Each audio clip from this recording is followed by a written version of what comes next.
ఇంకో ముఖ్యమైన విషయం మీకు చెప్తాను. అదేంటంటే అసలు ఈ స్టోన్ని ఎలా ప్రిపేర్ చేసేవాళ్ళంటే ఒకప్పుడు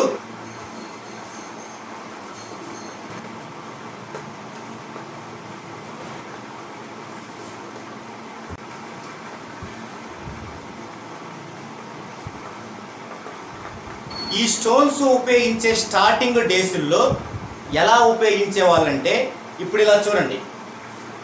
రవికి కెంపు, చంద్రుడికి ముత్యం, కుజుడికి పగడం, బుధుడికి పచ్చ, రాహుకి గోమేదం, కేతువుకి వైడూర్యం. ఏంటి ఇక్కడ రవికి కెంపు అంటే ఏంటి అర్థం అంటే రవి గనక మన మీద చెడు ప్రభావం చూపిస్తే కెంపు వాడమని కాదు.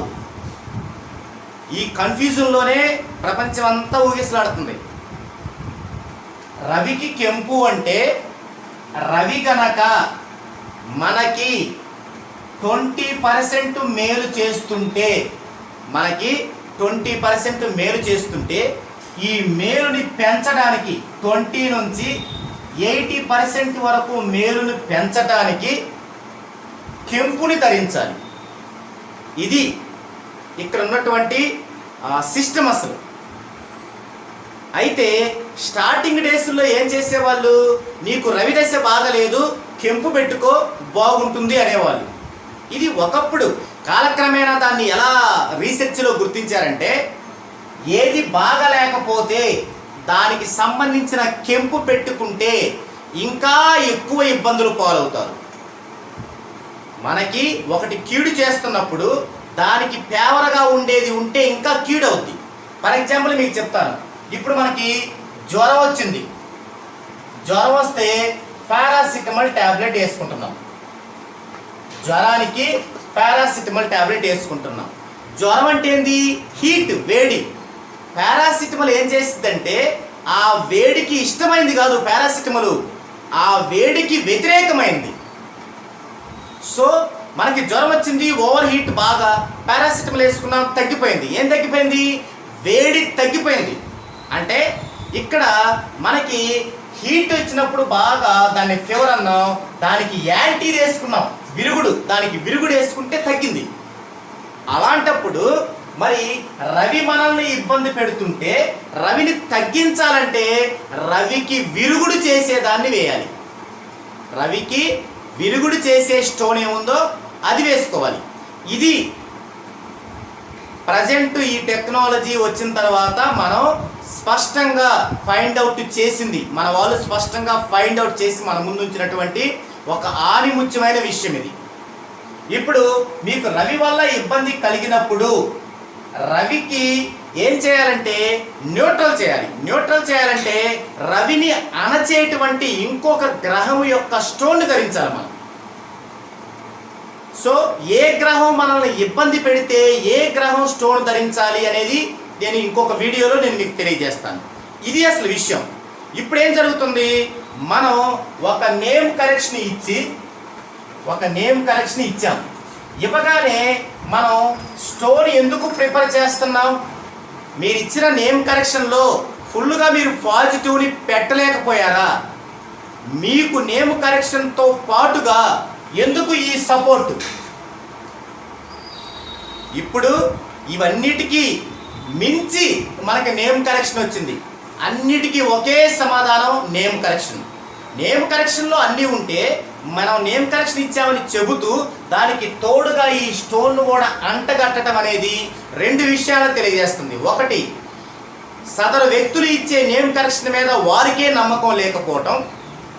రెండవది, బిజినెస్ పాయింట్ ఆఫ్ వ్యూలో తక్కువ ఫీజు చెప్పి ఇండైరెక్ట్గా ఎక్కువ తీసుకోవటం, ఎక్కువ లాగటం, ఇది కనిపిస్తుంది. ఓకే, కాబట్టి దయచేసి వీటికి మీరు మోసపోవద్దు. అయితే స్టోన్స్ అసలు ధరించవద్దా అంటే ధరించాలి. ఎప్పుడు ధరించాలంటే ప్రతి వ్యక్తికి బై బర్త్ నుంచే మనకి ఒక విషయం అర్థమవుతుంది. అతనికి ఎంత ఫ్రీ విల్ ఎనర్జీ ఉంది, ఎంత ఐవి ఎనర్జీ ఉంది అనేది అతని యొక్క బర్త్ చార్ట్లో మనకు అర్థమవుతుంది. ఒక్కొక్కరికి 90% free will energy, IV energy ఉంటాయి. ఒక్కొక్కరికి 20% ఉంటాయి. ఈ ఫ్రీ విల్ ఎనర్జీ అంటే ఏంటి, ఐవి ఎనర్జీ అంటే ఏంటి, ఇవి ఎలా మనకి దోహదపడతాయి, ఎలా మనకి మేలు చేస్తాయి అనేది నేను ఇంకొక వీడియోలో చేస్తాను. సో ఇప్పుడు 90% ఫ్రీ విల్ ఎనర్జీ ఉన్న వాళ్ళకి అవసరం లేదేమి, ఒక్క నేమ్ కరెక్షన్ చాలు. 50% ఫ్రీ విల్ ఎనర్జీ ఉన్న వాళ్ళకి కూడా ఏమీ అవసరం లేదు. అయితే 20% కనుక ఫ్రీ విల్ ఎనర్జీ ఉంటే ఖచ్చితంగా స్టోన్స్ అవసరమే కదా అని నేమ్ కరెక్షన్తో పాటుగా స్టోన్ పెట్టకూడదు. అది మేలు కంటే కీడే చేస్తుంది. ఎప్పుడు పెట్టాలి? Step by step. First name కరెక్షన్ని కోర్సుగా రాసుకుంటున్నప్పుడు మనం సదరు న్యూమరాలజిస్టులం వాళ్ళని ఫాలో చేస్తూ కరెక్ట్గా దాన్ని యూటిలైజ్ చేసుకుంటున్నారా లేదని గమనించడం. సెకండ్ స్టెప్, వారికి కొంతకాలం తర్వాత సిగ్నేచర్ చేయించటం, దాన్ని పరిశీలించటం. థర్డ్ స్టెప్, లో సెక్యూరిటీ ప్రకారం వారికి లైటింగ్ థెరపీని ఇవ్వటం. ఈ 3 పాయింట్లు జరిగితే దానినే నేమ్ కరెక్షన్ అంటారు. అంతేగాని ఒక వ్యక్తిని కూర్చోబెట్టి ఇది మార్చుకో, ఇది చెయ్యి అని ఒక 5-10 నిమిషాల్లో పంపించేసి మనం వారిని పట్టించుకోకుండా వదిలేస్తే దాని నేమ్ కరెక్షన్ అనరు. ఓకే, ఇప్పుడు ఈ 3 చేసాము, నేమ్ కరెక్షన్ అయిపోయింది. అతనికి ఎంతో కొంత గ్రోత్ రావాలి, అది అతనికి మనసుకు అర్థం అవ్వాలి. అయితే 100% ఇంకా నాకు గ్రోత్ రాలేదు అనే అభిప్రాయం కనుక సదరు పర్సన్కి ఉంటే అప్పుడు అతనితో మాట్లాడి అప్పుడు మాత్రమే మనం స్టోన్ని ప్రిపేర్ చేయాలి. అప్పుడు ఎలా ప్రిపేర్ చేయాలి? వారి బర్త్ చార్ట్ మొత్తం ఒక 2-3 అవర్స్ పరిశీలించి ఏ గ్రహం అతనికి హాని చేస్తుంది, అతను దేనిలో అయితే సాటిస్ఫై అవ్వలేదు, హెల్త్ ప్రాబ్లంలో అవ్వలేదా, హెల్త్ని హాని చేసే గ్రహం ఏది, దానికి విరుగుడుగా ఏ గ్రహం స్టోన్ ధరించాలి, లేదు ఎకనామికల్గా సాటిస్ఫై అవ్వలేదా, ఆర్థిక పరిస్థితికి నిలయమైన గ్రహం ఏంటి అతని చార్టులో, అది ఎలా ఇబ్బంది పెడుతుంది, దానికి ఎంత మోతాదులో దాన్ని అణచివేసే గ్రహం యొక్క స్టోన్ ధరింపజేయాలి. ఇవి మనం చార్టు నుంచి పరిశీలించి క్యాలిక్యులేషన్ చేసి, ఆ క్యాలిక్యులేషన్ చేయటమే మినిమం మనకి 45 మినిట్స్ పడుతుంది.